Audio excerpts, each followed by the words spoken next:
TDP. ఏం జరిగింది చెప్పండి, మీరు చెప్పండి. మీ అందరికి ఎవరికి అందినాయండి? అబ్బే ఎవరికి అందలేదండి, అంది వాళ్ళకి అందిద్ది అనొచ్చు. చంద్రబాబు నాయుడు కంపల్సరీ సీఎం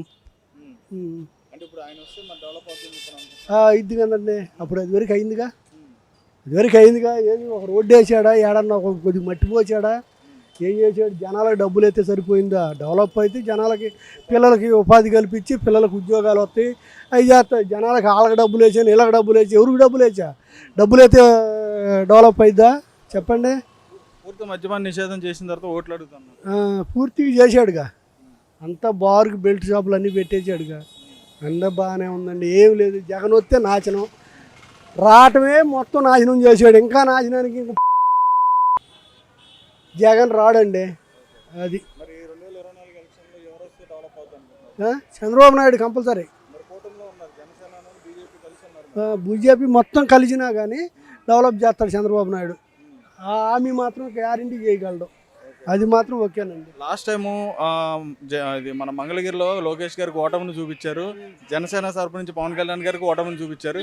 మరి ఈసారి రెండు గెలుస్తాయి కంపల్సరీ గెలుస్తాడు. లోకేష్ బాబు గెలుస్తాడు, పవన్ కళ్యాణ్ గెలుస్తాడు కంపల్సరీ. మాకు మైలవరం వసంత కృష్ణ ప్రసాద్ కూడా గెలుస్తాడు. వైఎస్ఆర్లో ఉండి టీడీపీలోకి వచ్చిన ఆయన గెలుస్తాడు, ఆయన కూడా గెలుస్తాడు.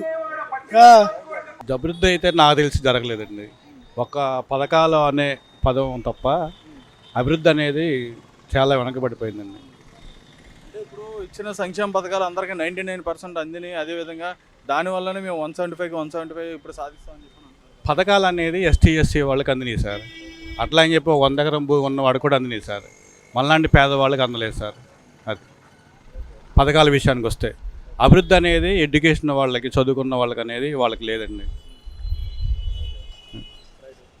అదేవిధంగా ఇక్కడ వచ్చేటప్పటికి ఇండస్ట్రియల్ కంపెనీస్ కానీ లేదంటే ఐటీ రంగాన్ని కానీ ఏదైనా డెవలప్ అయిందని చెప్పి రాలేదు కదండి. అక్కడ మీకు తెలియని విషయం ఏముంది? ఎక్కడన్నా వచ్చినాయా? ఎక్కడ రాలేదు కదా. ఎక్కడైనా వచ్చి ఉంటే చెప్పండి పలాంచో. ఇప్పుడు ఈ సరౌండింగ్లో మీరు సర్వే చేస్తున్నారు కదా, ఎక్కడన్నా ఇండస్ట్రియల్ ఏరియా అనేది ఒకటి వచ్చిందా? రాలేదు కదా. అటువంటి అక్కడ ఉంటే కనుక మన పిల్లలకో, మన చెల్లి వాళ్ళ పిల్లలకో, అన్నయ్య వాళ్ళ పిల్లలకో వస్తాయి. ఎక్కడ ఇండస్ట్రీస్ అనేది లేదు కదా సార్. డెవలప్మెంట్ లేదు, చదువుకున్న వాళ్ళకి ఇబ్బంది అవుతుంది, వాళ్ళు వేరే చోట్లకి వలసలు పోతున్నారు.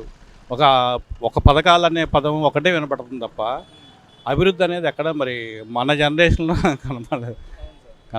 ఇప్పుడు వచ్చేటప్పటికి కూటమిగా రావడం జరుగుతుంది, తెలుగుదేశం, జనసేన, బీజేపీ రావడం జరుగుతుంది. మరి దానికి అందరూ కూడా అంగీకరిస్తారనే అనుకుంటున్నాం సార్. అంటే పార్టీ మీద అభిమానం కాదు, అంటే మా గ్రాండ్ ఫాదర్ దగ్గర నుంచి కూడా మేము టీడీపీ పక్క.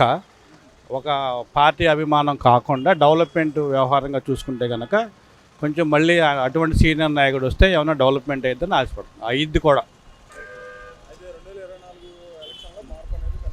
కనిపించుద్దండి. అప్పుడు ఒక్కసారి అనేది ఇప్పుడు రివర్స్ అయింది. ఏం లేదు కదండి. ఎక్కడ ఉన్నాయి చెప్పండి? ఇక్కడ ఇప్పుడు మనం వెళ్ళి తెచ్చేసుకోవచ్చు థమ్స్అప్ బాటిల్ లాగా. ఎక్కడా లేవు కదా సార్. మద్యపాన నిషేధం అయిందా? అవ్వదు. అది అయితే కనుక ఏమైద్ది?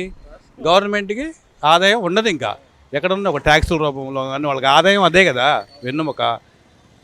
అసలు ఆమెకు అంత సీన్ అయితే లేదు, కానీ పవన్ కళ్యాణ్ మాత్రం పిఠాపురంలో నంబర్ 1 పరంగా గెలుస్తాడు. మరి ఇక్కడ విజయవాడలో పరిస్థితి ఉంది అంతా జనసేన గానా. అసలు ఈసారి వైసీపీ అనే మాట అనేది ఉండదు.